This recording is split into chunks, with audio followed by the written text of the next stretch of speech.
Então, hoje nós vamos ver qual é o posicionamento, o que é que a lei fala, o que é que a ciência fala, tá certo? E vamos ver também o que é que a Bíblia fala, que vai ser a última parte, tá? Mas então eu queria, Cristiano vai começar esse assunto, o Cristiano vai fazer os enfoques, enfoque médico, né? Enfoque da medicina e enfoque jurídico, os casos que são previstos pela lei quando nessa questão do abuso, a lei do Brasil, né? Cristiano, tocar a bola para Cristiano para ele fazer o gol.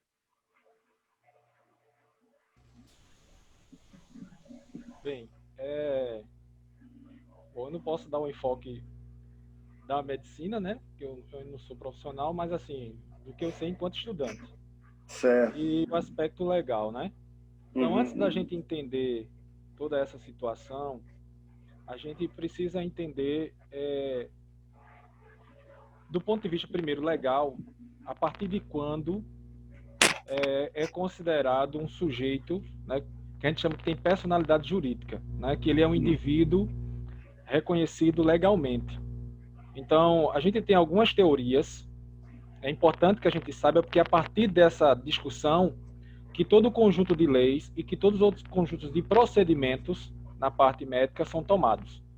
Então, existem três teorias sobre o início realmente da personalidade jurídica, que é do indivíduo, né? Ele como sujeito de direitos, como sujeito autônomo, sujeito de direito. A gente tem a teoria natalina, que diz que uma pessoa, que ele é sujeito de direito a partir do nascimento. Então, enquanto ele não nasce, ele não é um sujeito de direito, só a partir do nascimento. E nós temos a teoria conceptualista ou conceptista, que se divide em duas categorias. O conceptualismo propriamente dito, que diz que a vida e o sujeito de direito têm origem no momento da fecundação, ou seja, no momento que o espermatozoide e o óvulo se encontram. Então, a partir daquele momento, você já tem um sujeito de direito, e com todas as proteções, todas as garantias. E tem o conceptualismo moderado, que é aquele que diz, né, que, na verdade, ele tem o seu direito no momento da fecundação, desde que haja expectativa de nascimento. Então, essas discussões sobre que tipo de sistema vem ser adotado tem algumas implicações ao longo da história, porque a grande preocupação era com a questão do direito patrimonial. Então, se um nascituro, né, que é o termo técnico que se usa, ele herda, se ele é reconhecido desde a fecundação como sujeito de direito, e ele herda um bem, né, se ele não vem a se desenvolver, não vem a nascer, ele transmite aquele bem para os seus herdeiros, que no caso são seus pais. Então, toda essa discussão de qual tipo de sistema ser adotado e cada país adotar, vai muito dessa linha patrimonial e de outros fatores também que levam um país ou outro a adotar o sistema conceptualista, ou seja, a vida começa no início da fecundação, da concepção, ou só quando ele nasce. Então, isso a gente vê em países cristãos, tanto um sistema sendo adotado, o natalino, como o conceptualista. A maioria hoje tende a adotar, como o nosso país, adota a teoria natalina. Embora alguns julgamentos de tribunais superiores já começam a reconhecer o conceptualismo moderado, né? Há uma certa proteção, uma certa expectativa de direito para o nascituro, aquele que ainda está dentro da barriga da mãe, mas a teoria nossa é que ele só se torna sujeito a partir do nascimento. Esse é o primeiro ponto, né? Então, e a partir daí a gente tem dois termos técnicos. A gente tem o período, aí o pessoal que é da área de saúde sabe, né? tá aí Thaís, tá aí eu não sei quem mais, que é da área de saúde, tem Hugo também, que há uma divisão entre o embrião, né, que é até a 8ª semana, e a partir disso a gente vai ter o feto. Né? Uhum. Então essas divisões também são importantes para as questões legais. Então, a partir daí, a gente vem para a questão do aborto. Então, no nosso Código Penal brasileiro, ele criminaliza o aborto. Uhum. Tem várias espécies, várias situações em que a classe aborto é considerada como crime, certo? Agora, a gente tem a seguinte situação. No artigo 128 do Código Penal, ele traz 2 casos dos quais o aborto não pode ser considerado crime. Uhum. Então, no inciso 1º, ele vai dizer que é aquele em que a causa, né, ameaça a vida da própria gestante. Então, a própria gestação ela leva um risco para a gestante. Então, nesses casos, o aborto ele é permitido. Uhum. E no inciso 2º, a gente tem a questão do estupro, né, que também tem uma outra história que vem ganhou mais força lá a partir da Segunda Guerra Mundial por conta das mulheres que eram capturadas, né, que eram abusadas, e mais pela essa questão do aspecto sentimental, né? E aí veio ao longo da história se repercutindo, mesmo em países cristãos, conservadores, alguns começaram a adotar essa teoria com mais força a partir da Segunda Guerra. Então, Uhum. na questão do aborto gerado pelo estupro. E aí a gente tem, em 2012, foi levado o caso ao Supremo a possibilidade do aborto para fetos anencéfalos. Foi Uhum. uma ação de descumprimento de preceito fundamental, número 54, dizendo o número que depois o pessoal pode dar uma olhadinha, que foi julgado em 2 dias, dia 11 e 12 de abril de 2012, e trazendo uma terceira categoria. Então vamos lá, o Código Penal traz a possibilidade de aborto, de descriminalizar o aborto, que o aborto é considerado como crime, tem várias hipóteses, mas tinha 2 casos: risco à gestante, a questão do estupro. São os 2 casos no Código Uhum. Penal. Foi trazido esse do feto anencéfalo. Então, a anencefalia, ou mais precisamente a meroencefalia, é um problema de malformação, né, do embrião, que está ligado a fatores genéticos, fatores ambientais, no desenvolvimento do feto, né, do concepto do feto nas primeiras semanas. Então, as gestantes aí sabem que quando vão fazer o pré-natal, os médicos, a depender do caso, passam sempre o quê? Sulfato ferroso, né, em alguns casos, e passam também ácido fólico. Né? O ácido fólico é justamente o que é importante para essas primeiras semanas, para o desenvolvimento do sistema nervoso, que a gente chama do fechamento do tubo neural. Então, tem questões genéticas que causam esse problema, né, nesse fechamento desse tubo neural, tem problemas ambientais, tem questão de viroses, tem questões de outras drogas, de medicamentos. Então, tem uma série de coisas, mas um dos fatores mais predominantemente tem sido o fator genético, né? Que pode ser... Cristiano, a anencefalia tem a ver com a questão de cabeça? É um Então, problema... pronto. Por isso que é um termo que não é muito técnico, a anencefalia, mas meroencefalia. E quando a gente fala em anencefalia, dá a ideia de que ele nasceu sem cérebro. Uhum. Né? E, na verdade, ele ou nasceu ou está se desenvolvendo sem cérebro. Ele não está desenvolvendo sem cérebro. Na verdade, há uma falha no fechamento do tubo neural, que é o que vai dar origem ao cérebro e a medula, né? A espinha dorsal. Então, por conta disso, a meroencefalia, no caso a anencefalia, não é ausência de cérebro, mas ele é incompatível com a vida. Uhum. Porque os casos que se tem, você tem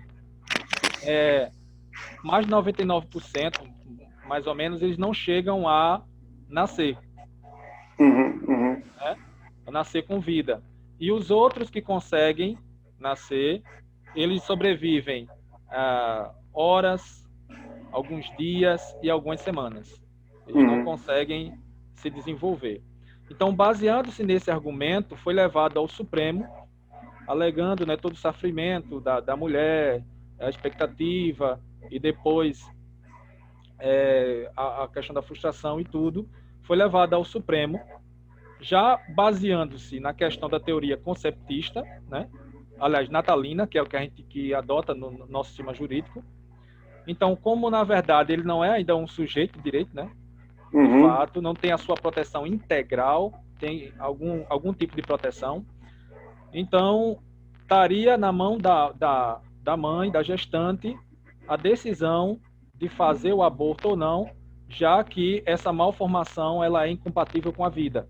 Ele poderia vir a nascer, mas logo em seguida ele poderia morrer. E aí, nesse debate, foi trazido vários chamados amigos da corte, né, amigos curi, trazendo, veio igreja, veio representantes de outros setores da saúde, etc.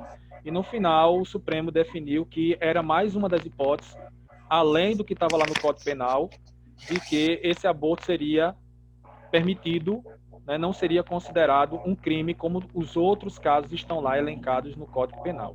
Né? Então, nós teríamos aí 3 casos legais. Então, a gente tem a questão da saúde e o risco para a gestante, para a mãe, a gente tem a questão do estupro e a gente tem a gestação dos fetos anencéfalos, que geralmente são diagnosticados a partir da 12ª semana. Né? A partir da 8ª ele é considerado já um feto, entre a 16ª e a 26ª é onde acontece esse fenômeno do fechamento do tubo neural, então a partir da 12ª, no pré-natal, nos exames, diagnosticando isso, e a gestante, assim querendo, pode solicitar o procedimento de aborto. Certo. Deixa eu lhe perguntar uma coisa. No caso dessa menina de 10 anos, nós sabemos que a anencefalia não entrou, né? Não foi cogitada. No caso, foi cogitada a questão do estupro e risco de vida ou só o estupro? Olha, o que pesou mais no caso dela foi a questão do estupro. Por que a questão do risco de vida? Veja, não se tem parâmetros muito claros no mundo sobre o desenvolvimento gestacional de crianças de 10 anos. Porque nos países desenvolvidos, você não tem um parâmetro com esses... Essas coisas só acontecem mais em países subdesenvolvidos, né? Então, não se tem um parâmetro. Como já se tem uma proteção legal em relação ao estupro, não teria a necessidade de se fazer um estudo, estou falando isso do ponto de vista jurídico, né? De se fazer um outro estudo para avaliar, de acordo com o corpo da criança de 10 anos, se o desenvolvimento desse feto poderia causar ou não. Embora alguns médicos dizem que poderia, outros dizem que não poderia, né? Em relação ao desenvolvimento do útero, em relação ao sangramento a partir do parto, como é que isso se posicionaria. Isso ainda não é muito claro, porque a gente não tem um parâmetro internacional, nem muito menos nacional. Ô, Cristiano. Questão. Oi. Tony está falando, boa noite, rapaz. Vai, meu amado. Fale. Eu quero tirar uma dúvida, já que eu estou falando com eu digo especialista já em saúde.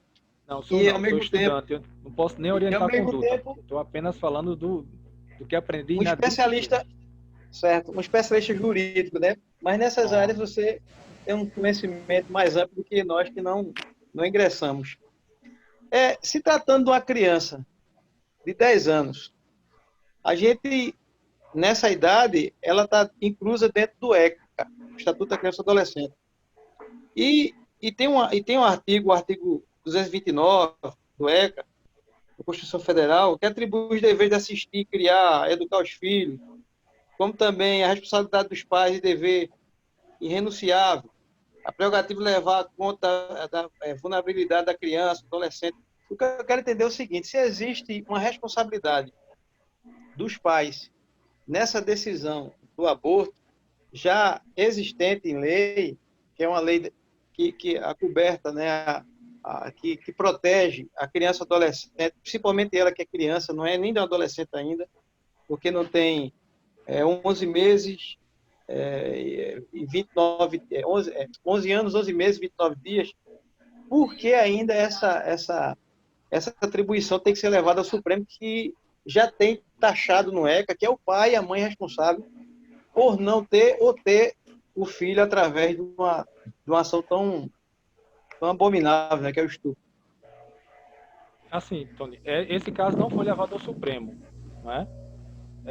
Isso não foi levado ao Supremo. Na verdade, o que havia era uma recusa, e os profissionais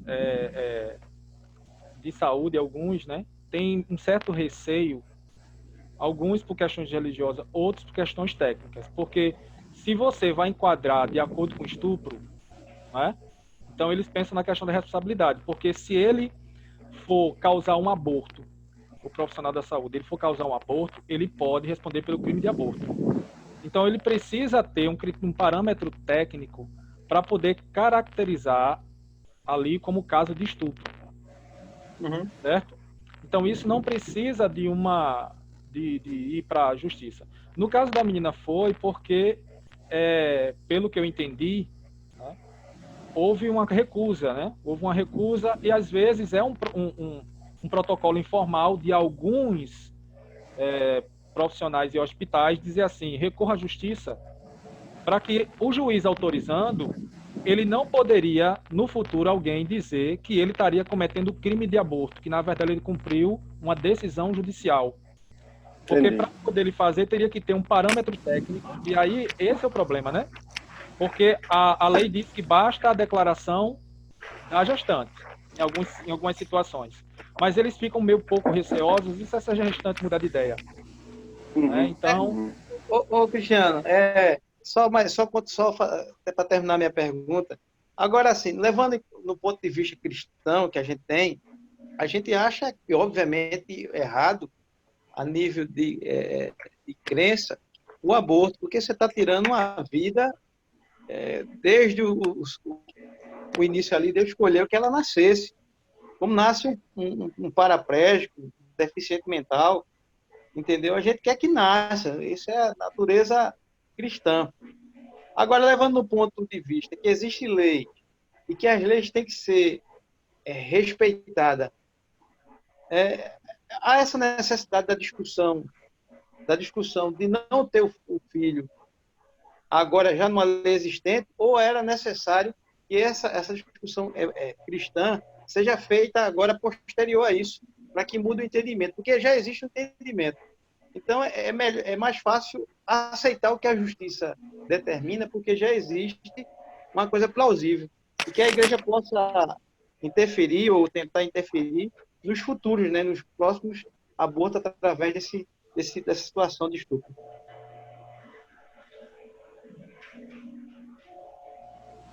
Deu para bom, entender?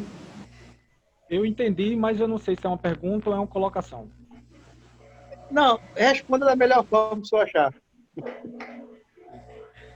Assim, porque a gente está analisando aqui, nessa primeira parte, né, o pastor vai falar com mais propriedade do que a palavra diz, a gente está analisando aqui como o sistema jurídico, e a partir daí é o sistema jurídico que vai orientar a questão da justiça e a questão também dos serviços de saúde a partir disso, os conselhos regionais dos órgãos, Conselho Federal de Medicina, porque foi até importante você colocar isso, porque do ponto de vista legal, você não pode alegar a questão bíblica, né? Do ponto de vista legal. Então, por isso que eu falei dos dois sistemas lá atrás que terminam influenciando os sistemas jurídicos no mundo. Aqueles que acreditam que a vida só começa a partir do nascimento, que é o nosso caso aqui no Brasil, e aqueles que acreditam que a vida, o sujeito de direito, começa no momento da fecundação, né? Então, são essas duas situações que vão orientar os sistemas jurídicos, que vão orientar também os sistemas de saúde. Ok. Obrigado.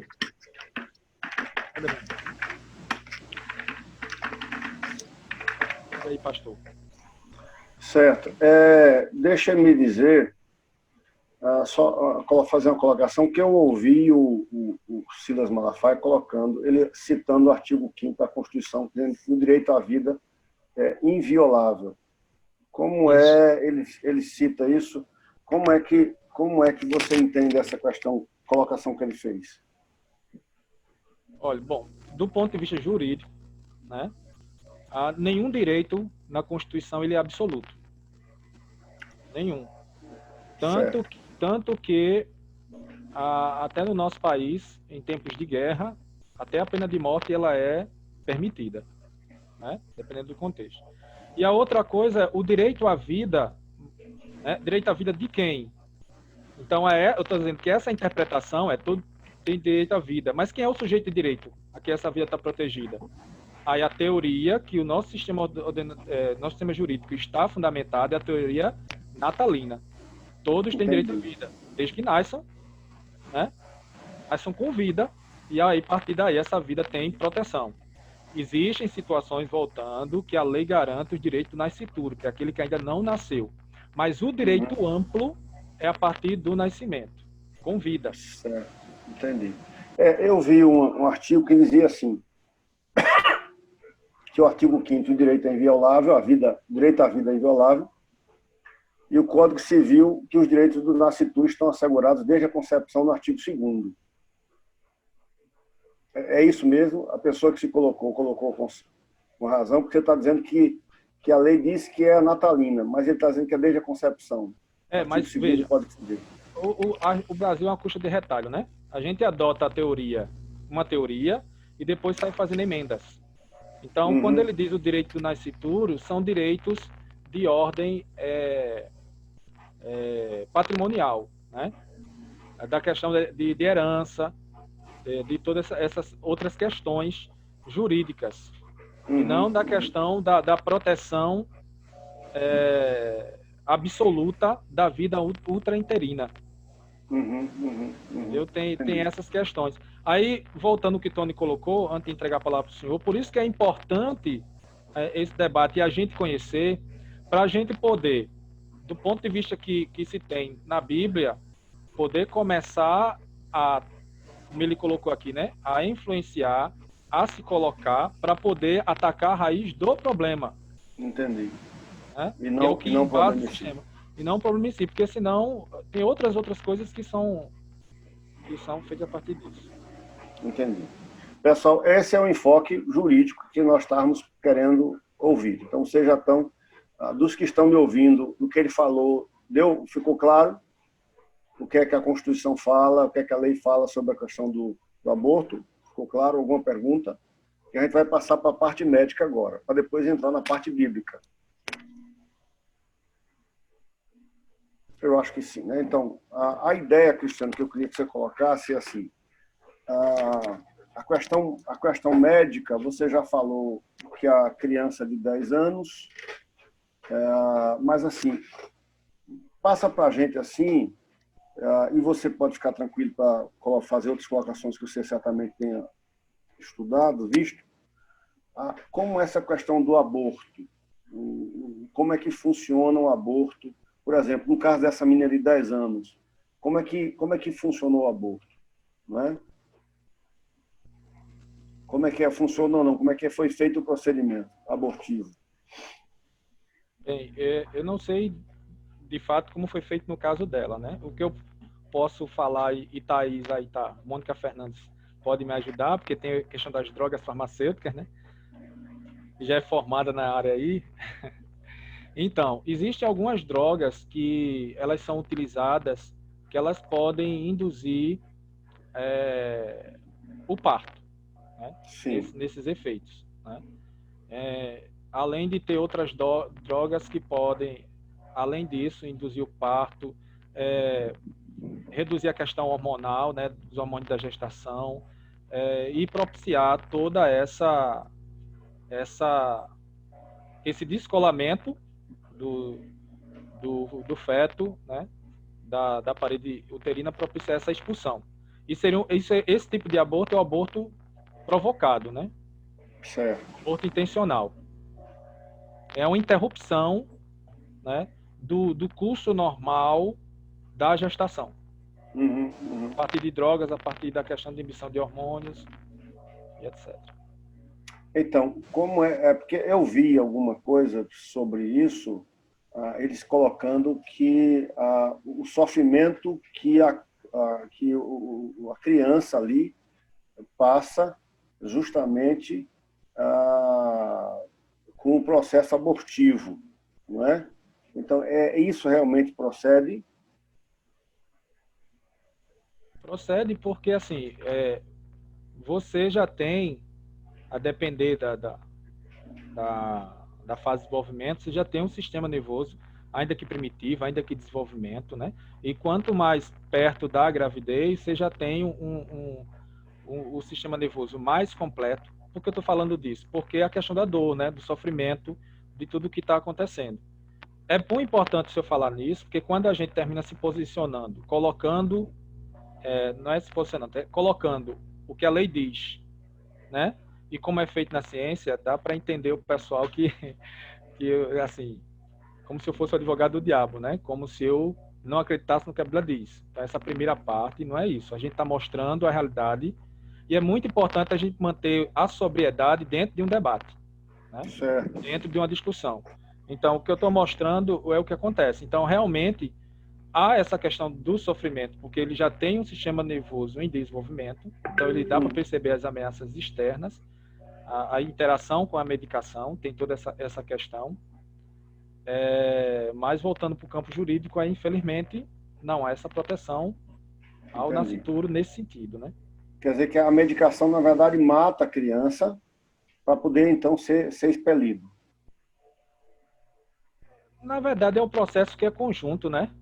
Thaís, aí pode dizer aí, Thaís, abre aí o microfone, me ajuda, socorre aí que tu já é profissional formada. Itinerário terapêutico, sou estudante, não posso nem dizer itinerário terapêutico aqui, pela questão de ética, mas você pode. Sei, né? Ela força a expulsão do feto do feto que tiver. Do feto do... Não entendi, Thaís. Ela força a expulsão. É como se eu não estou enganada, é com relação à contração uterina, né?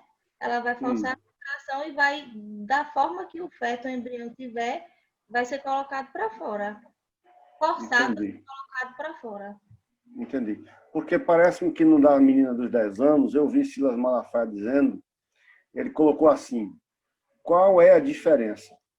Se ela poderia ter tido um parto, né, ter tido uma concepção, e o menino nasceria vivo, a criança, na verdade, não era uma menina, ia nascer viva, do que ela teve o mesmo parto com ele morto, com ela morta.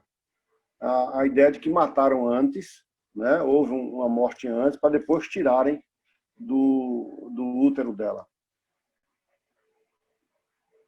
Entendeu? Eu vi Silas Malafaia fazendo isso. Tirava viva e dava para adoção do que matar a criança para poder tirá-la. Vocês ouviram isso? Ô, pastor. Diga lá, Tony. Assim, esse debate é muito bom porque, além de trazer uma visão médica, jurídica e religiosa, isso também é bom para que a gente consiga também soluções a nível social, porque a igreja é uma área social. Por que não a igreja começar a trabalhar a hipótese da criança nascer e entrar no banco de adoção, numa lista de adoção, ao invés de matá-la? Certo. Entendeu? Essa é uma das hipóteses. E outra coisa, como é que fica essa criança na questão psíquica, né? Na questão moral, ética, durante a sociedade, durante a vida toda, porque ela vai saber que matou alguém, mesmo que involuntário. Você entendeu? Entendi. Essa é uma prerrogativa que as igrejas ou os líderes evangélicos podiam tomar, porque ela não ter e a criança entrar numa lista de adoção. Entendi. Mas eu queria entender, Cristiano e Thaís, se foi isso que aconteceu. Porque o Silas Malafaia fez essa colocação. Entendeu? Se realmente foi aconteceu. Se o procedimento abortivo, ele disse que matou a criança para depois tirá-la. Quer dizer, quando o bebê saiu, já saiu morto. Então, esse medicamento que é colocado, essa substância que é colocada, ela faz isso para depois fazer a curetagem que se chama, para tirar. É assim que funciona. Fala aí, Thaís. Eu teria que estudar mais essa parte aí para poder responder com certeza aqui. Cristiano, tem algum entendimento sobre isso? Não, porque isso aí é lá para a parte de obstetrícia, né? Isso é lá do meio para o fim. Tá certo, tá bom, sem problema. Ok, amados, vamos agora entrar na parte bíblica. O que é que a Bíblia diz, tá certo? Porque nós precisamos entender que, apesar de nós seguirmos as leis de um país, tá Pastor, certo? Mas a nossa lei é maior, a regra nossa de fé e prática é justamente a palavra de Deus. Mas antes de entrar, Hugo está pedindo a palavra, diga aí, Hugo. pastor, eu não sei se o Cristiano talvez pode responder essa pergunta, mas assim, Certo. uma dúvida que eu tenho. Quanto à menina, a mãe, vamos dizer assim, essa gravidez, por ela ser tão nova e o processo de maturação do útero, eu acredito que não tenha terminado ainda, aos 10 anos. Essa gravidez traria algum risco para ela? Certo, certo. Muito boa pergunta. Essa é uma dúvida que eu tenho. Certo, muito boa, muito boa. Cristiano e Mônica.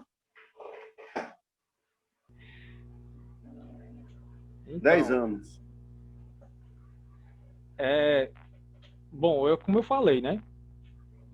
Sobre o caso dela, como ela já teria uma proteção jurídica contra a criminalização do aborto sobre a questão do estupro, né? Não se precisou fazer um parecer sobre como estaria o desenvolvimento dela e que risco traria para a saúde dela. O que se tem é a opinião isolada de médicos, certo? Entendi.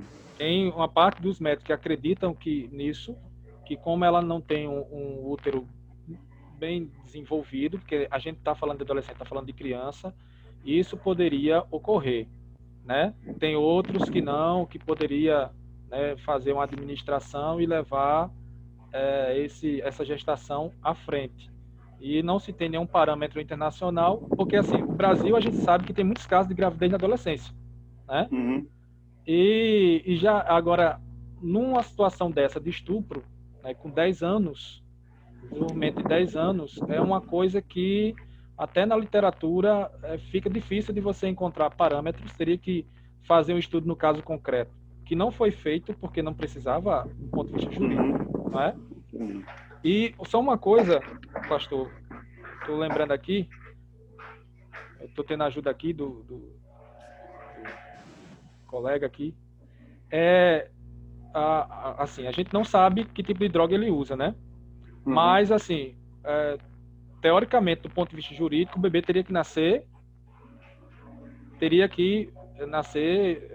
sem vida, né? Porque se ele nascesse e depois ele fosse matar ele depois, isso seria um homicídio, né? Entendi. Então, Entendi. teria que isso acontecer à medida, porque no momento que ele perde o contato com o processo de expulsão, isso do ponto de vista jurídico, não estou falando do ponto de vista técnico, médico não, certo? Porque no momento que se faz esse processo de expulsão, então inviabilizaria, teoricamente na parte jurídica, a vida dele, e teria que nascer sem vida. Entendi, entendi. Pessoal, vocês estão chegando agora, nós estamos falando sobre o aborto, né, na perspectiva legal, na perspectiva científica e na perspectiva bíblica. Nós estamos com a ajuda aqui do Cristiano Pereira da Silva, que é advogado, tá? E também estudante de medicina. Está nos ajudando também Mônica Fernandes, que é farmacêutica, tá certo? Formada, que está aqui com a gente, tá bom? Pastor, Pois não, Fernanda. em relação a essa questão da menina ter 10 anos, eu não sei se vocês viram, mas teve uma reportagem que saiu no G1 de uma menina de 10 anos que teve um filho, foi um parto cesariano, acho que no começo de abril. Então, eu não sei se é a questão tipo de que vai variar por ser de 10 anos, mas ser mais desenvolvida do que a outra, mas pela idade, pelo que eu entendi, é possível que ela tivesse uma gestação normal. Não sei no caso dessa. Mas se for falar em relação à idade, entendeu? Houve casos, sim, de criança de 10 anos que teve filho. Entendi. Tudo bem. Ok, amados. Vamos passar então para a parte do que é que a palavra de Deus vai dizer, né? E aí, deixa eu entrar aqui. Vai passar para vocês. Ô, pastor, Oi. pai, pastor. É a Ana, mãe de Mariana. Oi, Ana. Ainda sobre a questão, né, dessa criança, Certo. e o médico fez esse aborto porque foi obrigado, né, veio uma ordem judicial obrigando ele a fazer. E como só no Certo. CISAM que tinha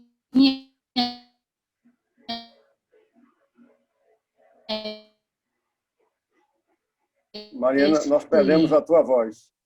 que é esse lugar para fazer o aborto, e ele fez. Uhum. Tá ouvindo? Tá Não, ouvindo? tá cortando. A internet, pastor. Agora estou ouvindo. E agora? Chegou, tá chegando. Tá ouvindo? Estou ouvindo, pode falar. Então, aí o próprio médico do CISAM falou que ia fazer por obrigação, porque assim, por ordem judicial. Uhum. Então, ela era uma criança de 10 anos, mas que tinha uma placenta de uma criança de 13 anos, uma pessoa de 13 anos, e ela poderia ter um bebê normal. Entendi. Ia ser uma pessoa ter um certo cuidado, mas poderia ter um bebê normal. E o caso era o quê? A família, a avó que criava ela, com vergonha da população de lá, de onde ela morava, ou mora, que nem vai voltar para morar lá mais, optou para tirar o bebê. Entendi. Entendeu? Aí, assim, essa questão, para mim, na questão de cristã, ainda que haja 1% de vida, eu tenho 99% de fé que isso aí não devia ser feito. Não devia tirar esse feto. Entendi. Porque eu sei que, assim, que poderia dar certo. Caso não desse certo, assim, se o feto morresse por falta de espaço, alguma coisa, seria uma morte natural. Entendi. Mas ser tirado um feto por ordem judicial, eu achei, assim, como muitas pessoas ficaram lá, fizeram manifestações. Por quê? Porque estava vendo que era um crime fazer aquilo. Entendi. E era uma questão realmente do lugar, que ela nem vai morar mais na casa que morava. Entendi. Entendeu? É uma questão também, como o Cristiano falou, de criação dos pais, de responsabilidade dos pais, né? E até por uma certa vergonha, porque foi o tio, né? Que fazia isso. É verdade. Como Amados, vai ficar, pastor, Ana Lúcia, oi. Como vai ficar na internet, aí é bom esclarecer uma coisa, veja só. Primeiro que, na verdade, os pais da criança não cometeram crime, né? Eles podem cometer alguma coisa, pecado, imoral, alguma coisa assim, mas crime eles não cometeram, certo? Entendi. Porque foi feita debaixo de um aspecto legal. E ainda tem uma outra coisa, como a lei diz que, como ela é criança, há uma hipótese do campo jurídico que mesmo que os pais, por isso que eu estou dizendo assim, para a gente não focar só em cima dos pais, focar no sistema que precisa ser modificado. Então, como se os pais dissessem que, na verdade, não iam autorizar o aborto, mas se a menina, através de choro, acompanhamento psicológico, o Ministério Público poderia representá-la e acionar a justiça, e isso ser feito mesmo contra a questão da autorização dos pais. Há uma possibilidade de questionamento jurídico nesse sentido. Entendi. É porque, como existe uma lei, não é, aí termina se abrindo brechas para que se faça. Muito bem. Ana Lúcia é técnica de enfermagem. Obrigado, Ana, porque você nos trouxe essa visão também aí, nos ajudando, viu? Deixa eu abrir aqui para vocês, então. Obrigado pela oportunidade, professor. É bem-vinda sempre. Pronto. Deixa eu abrir para vocês aqui. Primeira coisa, a Bíblia diz que nós temos um mandamento, né? Os 10 mandamentos. Então, nos 10 mandamentos, o 6º mandamento fala não matarás. Então, é uma regra nossa, tá certo? Inclusive, em cima dessa regra que os pastores que os evangélicos, de maneira geral, têm se posicionado, né? Têm se posicionado, tá certo? E aí você pode até colocar, mas pastor, não matarás tem a ver com pessoas que já têm entendimento tudo. Mas veja, olha o que é que a Bíblia diz quanto à agressão de inocentes, certo? Ele diz assim: quando a ansiedade já me dominava no íntimo, o teu consolo trouxe alívio à minha alma. Poderá um trono corrupto estar em aliança contigo? Um trono que traz injustiças em nome da lei. Eles planejam contra a vida dos justos e condenam os inocentes à morte. Mas o Senhor é a minha torre segura. O meu Deus é a rocha em que me encontro refúgio. Fará cair sobre eles os seus crimes e os destruirá por causa dos seus pecados. O Senhor, nosso Deus, os destruirá. Veja, a ideia aqui é que aquela criança, veja, aquela criança era uma criança inocente, tá certo? Ela era inocente, e por isso a Bíblia há um respaldo, há um resguardo. Deus cria a lei da palavra para resguardar justamente aqueles que não podem fazer nada para se defender, que são chamados aí os inocentes, certo? Em Êxodo 23:7 ele diz: não se envolva em falsas acusações, nem condene à morte o inocente e o justo, porque eu não absolverei o culpado, tá certo? Então, a palavra de Deus é muito clara nessa questão de que são inocentes e que essas crianças aí, que está ali no ventre da mãe, não tem como se defender, e como não tem como se defender, são inocentes, e por isso o Senhor Deus é quem resguarda pela palavra essas vidas, dizendo que esse tipo de atitude é um crime, tá certo? Que é condenar esses inocentes à morte. A gente precisa saber que tudo isso que foi criado, toda essa situação sempre foi criada por conta da questão emocional, né? Foi um estupro, e o estupro entra toda uma questão emocional, um estupro que durou vários anos, e você vai ter uma criança não desejada, de um pai que não foi de um relacionamento amoroso, planejado, tudo isso tem essa questão. Mas se nós olharmos por esse lado, a gente vai colocar-se a favor da menina e de quem tomou aquela atitude. Mas se nós olharmos que a criança não tem nada a ver com isso, tá certo? Ela não tem nada a ver com isso, ela é inocente, então a Bíblia diz que eu estaria infringindo a palavra de Deus, já que essa palavra de Deus é a nossa regra de fé e prática, certo? É isso que a palavra de Deus vai dizer. Contra a tese feminista, há aquela tese de que o corpo é meu, né? As mulheres dizem: o corpo é meu, então quem manda sou eu no meu corpo, tá certo? Mas a Bíblia diz que o corpo não pertence a nós, nem o corpo de uma gestante, nem o nosso corpo. 1 Coríntios vai dizer: vocês não sabem que são o santuário de Deus e que o Espírito de Deus habita em vocês? Se alguém destruir o santuário de Deus, Deus o destruirá, pois o santuário de Deus, que são vocês, é sagrado. O que é sagrado? Quer dizer, essa ideia de separado, é santo, é separado. Então não é algo que deva ser destruído, não é algo que seja ser tocado, porque pertence a Deus, né? Essa é a ideia, porque pertence a Deus. Então o corpo de um homem, de um adulto, de uma criança, de um feto, ou da mulher lá que está ali, tá certo? Esse corpo não pertence à mulher, na verdade pertence a Deus, e a Bíblia diz que nós daremos conta de como usamos o nosso corpo. Se fosse nosso, a gente poderia usar do jeito que a gente quer. Mas como não pertence a mim, o corpo não pertence a mim, tudo que eu faço através desse corpo, a Bíblia diz que eu vou prestar contas, né? Vou prestar contas da maneira como eu tenho usado o corpo que ele tem me dado, as mãos, os pés, os olhos, tá certo? Os membros desse corpo, tá? A Bíblia diz que eu vou prestar contas. Então, essa é a visão bíblica, justamente quando ele faz isso. Eu coloquei aqui: o que está em jogo na grande maioria dos abortos é o estilo de vida da mãe, em oposição à vida do bebê.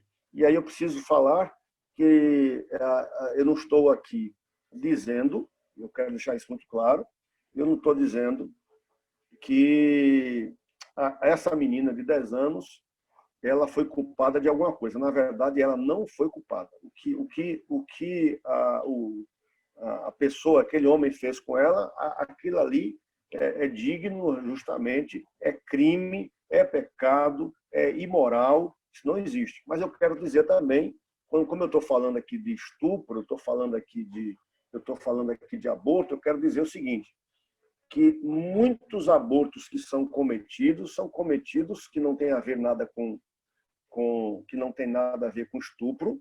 Muitas moças que entram numa relação sexual, não imaginava que fosse engravidar, descobre que está grávida e aí não quer passar para a família, tá certo?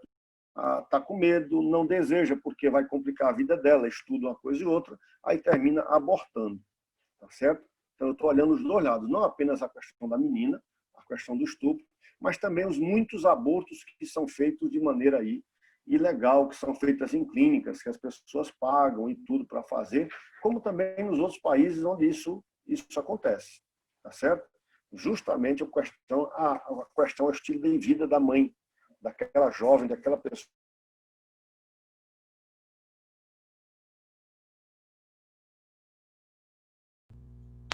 Travou?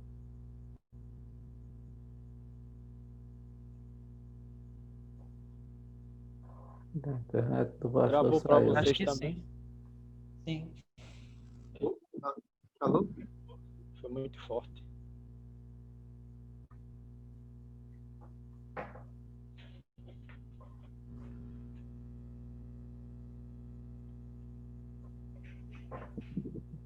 Vocês estão me ouvindo? Ok, agora voltou. Voltou, né? Tinha saído. Estava vendo aqui justamente isso. Quanto ao feto ser uma vida em essência, tá certo? O que é que a Bíblia diz? Olha o Salmo 139, diz assim: Tu criaste o íntimo do meu ser e me teceste no ventre de minha mãe. Eu te louvo porque me fizeste de modo especial e admirável. Tuas obras são maravilhosas. Disso tenho plena certeza. Meus ossos não estavam escondidos de ti, quando em secreto fui formado, entretecido como nas profundezas da terra. Os teus olhos viram o meu embrião, todos os dias determinados para mim, foram escritos no teu livro, antes de qualquer deles existir. Certo? E aí, Jeremias, quando teve, esse é o texto de Salmo 139, está muito claro aí, né? Está dizendo que Deus olha para o embrião, olha para o feto, Deus vê, Deus tem um plano para essas pessoas, tá certo? Os seus dias estão escritos na presença de Deus, quer dizer, Deus tem um plano para cada um de nós, desde o momento que nós houve a concepção, e Jeremias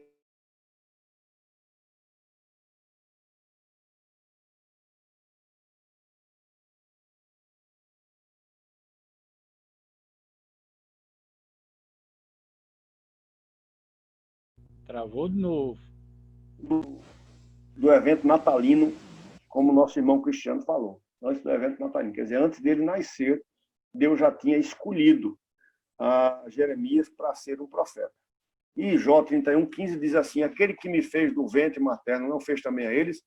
Não foi ele quem formou a mim e a eles no interior de nossas mães? Então, veja, se eu entendo que é Deus que está agindo, que é Deus que está operando, foi Deus que está, como ele coloca aqui, me formando no ventre da minha mãe, então eu estou indo contra a ação divina, tá certo? Eu estou indo contra a ação divina para tirar a vida de uma pessoa. Então nós entendemos pela Bíblia, tá certo? Que eu até coloquei, deixa eu colocar aqui, fica mais fácil para vocês. Toda criança no ventre é obra de Deus e faz parte do seu plano. Assim como os termos criança e adolescente, embrião e feto, não se referem a seres não humanos, mas a seres humanos em diferentes estágios de desenvolvimento.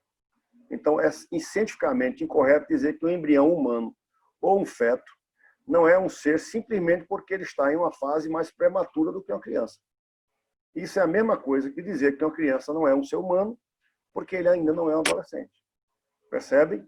Então, assim, o entendimento bíblico, o entendimento cristão, o entendimento da palavra de Deus que nós, evangélicos, advogamos é que essa criança, desde o momento da concepção, Deus já está agindo na vida dela, é Deus que está formando, tá certo? Deus já tem planos para a vida dela, tá certo? Deus já tem planos para a vida dela. Ela já é considerada um ser humano, tá certo? Um ser humano. E, então, como sendo um ser humano, é uma quebra do 6º mandamento que diz não matarás, tá certo? A diferença é que justamente aquela criança está lá, inocente, frágil, e não pode responder por nada, não pode se defender de nada, tá bom? Então, a outra ideia é que o corpo também não é daquela mãe, e como o corpo não é da mãe, o corpo é criado por Deus, então a mãe não teria, não é, essa ideia, esse direito de abortar, tá bom? Eu coloquei aqui uma citação de um escritor americano que diz assim: a imposição da pena de morte ao filho inocente de um agressor sexual não traz nenhuma punição ao estuprador e nenhum benefício para a mulher. Olha que coisa interessante, tá certo? Não traz nenhuma punição ao estuprador, o estuprador não vai sentir nada, tá certo? E também não traz nenhum benefício para a mulher. Criar uma segunda vítima nunca desfaz o dano causado à primeira vítima. O aborto não traz a cura para uma vítima de estupro, certo? Eu achei muito interessante, por isso que eu coloquei aqui criar uma segunda vítima, quer dizer, no caso, aquele feto, matá-lo, tirar a vida dele, tá certo? Não vai desfazer aquilo que foi acontecido na vida daquela menina que foi estuprada, tá bom? Não traz a cura para uma vítima de estupro. Ok? Deixa eu fechar aqui. Então, amados, essa é a posição bíblica, tá certo? Essa é a posição bíblica. Pastor, então, o que é que nós devemos fazer? O que o nosso irmão Cristiano fez a colocação?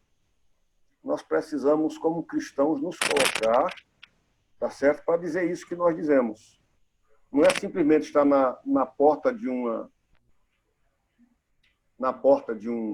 hospital, fazendo tudo aquilo ali, apesar, Cristiano, apesar aí, amados, apesar de que aquela atitude termina também porque, de um lado, há uma comoção. A gente precisa entender que por trás existem feministas, por trás existem organizações que querem pressionar para que leis sejam aprovadas, as coisas sejam mudadas, e aí a mídia ajuda nisso, tem muita coisa, tem muita gente que mostra um lado, não mostra o outro, tá certo? E é interessante, muitas vezes, nós nos posicionarmos para que haja uma pressão, tá, social. Essa é a ideia. Mas a gente precisa entender também que, como cristãos, nós precisamos nos posicionar a favor da vida, né? Dizer isso que nós estamos falando aqui agora. O que é que nós cremos, tá certo? Porque é justamente isso que vai sendo passado, vai sendo repassado, vai se formando a base e vai mudando a cultura da cabeça das pessoas. Entenderam, amados? Ficou claro? Alguma pergunta? Pastor. Cristiano, diga lá. Eu gostaria ainda de falar sobre 2 aspectos, né? Isso me pediu para dar um estudo nos jovens esse final de semana, né? Domingo, na EBD, e a gente estava discutindo um pouco, né, sobre isso. Sobre a questão do aborto e sobre a questão da pena de morte, né? Sim. Estava falando sobre isso. Então, é muito importante a gente dizer aqui, né, que a posição nossa, enquanto igreja, é que é pecado, né? Sim. Então, a gente não pode perder o medo, né, por conta da retaliação de dizer que é pecado. O que nós não podemos fazer e temos que tomar muito cuidado é o que Paulo vai dizer, né, que a nossa luta não é contra a carne nem contra o sangue. Porque termina acontecendo o quê? Termina a gente caindo nas ciladas, né, do diabo e no engano onde muita gente cai e termina xingando as pessoas. E aí fica arranhando a imagem daquele que se diz representante de Jesus, não é? Então entra para xingamento, entra para essas coisas. Então a gente não pode estar nas redes sociais colocando palavras de baixo calão, nem nas redes sociais, nem fora dela, né? Para defender um ponto de vista. A gente não pode, que isso é palavra torpe. E quando a gente diz que o outro cometeu crime, a gente tem que tomar muito cuidado, porque se você diz ao outro que cometeu crime e ele não comete, é protegido pela lei, isso é calúnia. Você que está cometendo um crime. Então a gente tem que ter muito cuidado no tipo de posicionamento que a gente tem, certo? Nas redes sociais, sabendo onde é a nossa luta, porque senão a gente termina se aliando a determinados grupos que muitas vezes não são, eles defendem determinados valores, mas eles não seguem todo o conteúdo bíblico, no sentido de como tratar o outro, no sentido de qual é a nossa luta, né? Que não é contra a carne, nem é contra o sangue. A outra coisa é a coerência bíblica. Então a gente não pode... Só sustenta aí, só para a gente abrir. Então, amados, aquilo que o pessoal estava fazendo na porta lá, chamando, você está falando disso, chamando o médico de assassino, não é? Eu acho que você está se referindo a essa questão, é algo inócuo, é algo, na verdade, que não é só apenas inócuo, quer dizer, não vai produzir resultados, mas, ao contrário, também vai terminar passando uma imagem que, como cristão, nós não deveríamos passar. Não é atacar o médico, não é? Mas é atacar os pressupostos que fizeram com que aquilo acontecesse. Pode até dizer que ele está cometendo pecado, que a família, que realmente é verdade, né? Do ponto de vista bíblico, mas a gente precisa continuar defendendo o que a palavra diz, mesmo sabendo que o sistema jurídico que está aí, as pessoas não são guiadas pela Bíblia, não são guiadas pela palavra. E a gente precisa, com toda a mansidão e temor, né? A Deus, toda a mansidão, dizer ao povo qual é a razão da esperança que há na gente e o que é que a gente crê. Né? Mostrar isso de maneira tranquila, sem entrar em contendas de palavras com as pessoas, porque de nada vai aproveitar, é isso que a palavra diz. E a outra coisa, assim, lembrando que, como eu sempre digo, o mundo não é uma igreja, né, que ele vai seguir a Bíblia, por isso que nós somos o sal e luz, para não apenas com as palavras, mas também no trato, no exemplo, no testemunho, que a luz de Cristo possa ser refletida por nós. E a outra coisa que eu falo é não escolher que tipo de vida proteger. E quando se falar, você atacar tudo que a Bíblia condena. Então, atacar o aborto é um pecado, o estupro é um pecado. Para aqueles que terminam defendendo pena de morte ao estuprador, a pena de morte também é pecado na Bíblia, porque não matarás. Então a gente precisa ter o que eu chamo de coerência bíblica em todos os temas, porque termina a gente comprando assim, você tem o feminismo, que diz que é meu corpo, minhas regras, então eu vou me opor a esta corrente. O objetivo da palavra não é a gente opor a essa corrente, a essa corrente, a essa corrente. É a gente mostrar, numa visão ampla, o que é que a palavra diz a respeito de determinados assuntos, que é o nosso guia de fé e prática. Então a gente não pode cair nesses lugares, nessas situações, porque aí termina, ao invés da gente poder, de forma imparcial, falar da palavra de Deus e falar do seu amor para com as pessoas, falar realmente do que é certo e errado de acordo com a palavra de Deus, porque no nosso entender é independente do que lá está escrito no papel da lei, porque a palavra de Deus é eterna, ela não muda, mesmo que a lei diga o contrário, e a gente precisa ser coerente nas nossas ações, ter muito cuidado, porque eu digo isso, porque às vezes um grupo do WhatsApp, às vezes um repórter policial, às vezes um movimento que você tem dentro de uma universidade, ou dentro de uma escola, ou fora dela, nas redes sociais também, que muitas vezes são antagônicos ou complementares, e você termina se aliando, se filiando a uma corrente, e esquece de analisar de ambos os lados o que é que está de errado de acordo com a palavra de Deus, e manifestar, né, a sua fé a partir da palavra. A gente precisa tomar muito cuidado daqui para frente nesse sentido.